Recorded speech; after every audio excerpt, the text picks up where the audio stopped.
Salut et bienvenue dans ce nouveau rendez-vous de Culture Sud Sport. Aujourd'hui, je vous amène à la rencontre de Rachel Moret, la pongiste suisse de l'Alliance Nîmes-Montpellier Tennis de Table.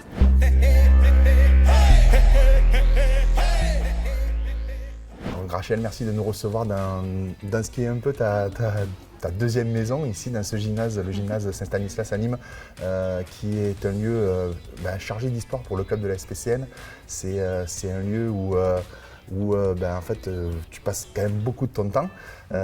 C'est le lieu où ce club nîmois qui a fusionné avec le Montpellier Tennis de Table joue régulièrement, même si actuellement vous jouez à Pablo pour les gros matchs. L'Alliance donc regroupe la SPCN Nîmes et le Montpellier.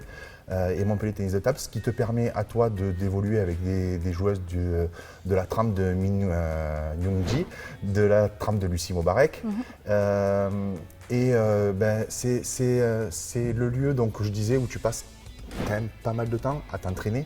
Oui. Nîmes, c'est quelque chose d'important pour toi. Alors, pour te présenter un petit peu, tu es né donc le 23 novembre 1989 à Morges, en Suisse. Oui. Tu es passé par Issy-les-Moulineaux, tu es arrivé à Nîmes il y a 5-6 ans. Pourquoi Nîmes et qu'est-ce qui t'a plu chez nous? Je cherchais un centre d'entraînement et pas seulement un club où faire les matchs. Issy-les-Moulineaux, je venais vraiment pour les matchs et je repartais le lendemain. Et je cherchais pour m'entraîner en Suisse, c'était un peu compliqué pour s'entraîner.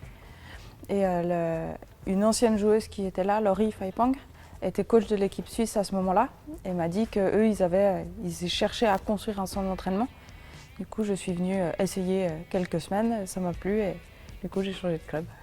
Alors, quand on te voit un peu en train de jouer, quand on te voit aux abords de terrain, tu es une fille super calme quand on discute avec toi en interview juste après.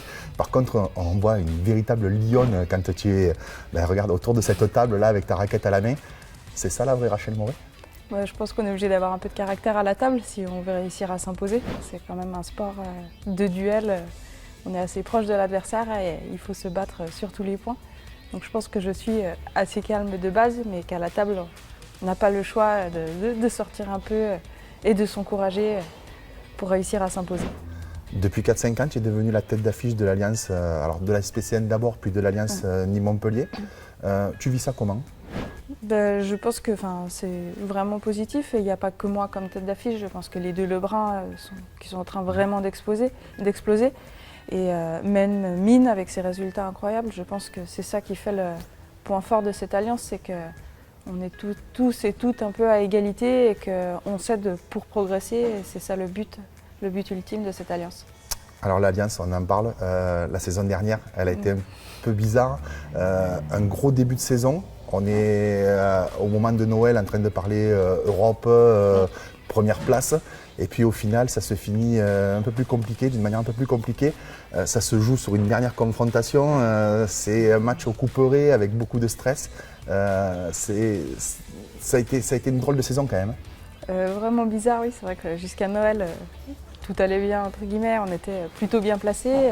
Les 2-3 derniers matchs nous ont fait mal, les confrontations des autres aussi. Donc voilà, après il faut vite rebondir parce qu'au playdown tout est possible.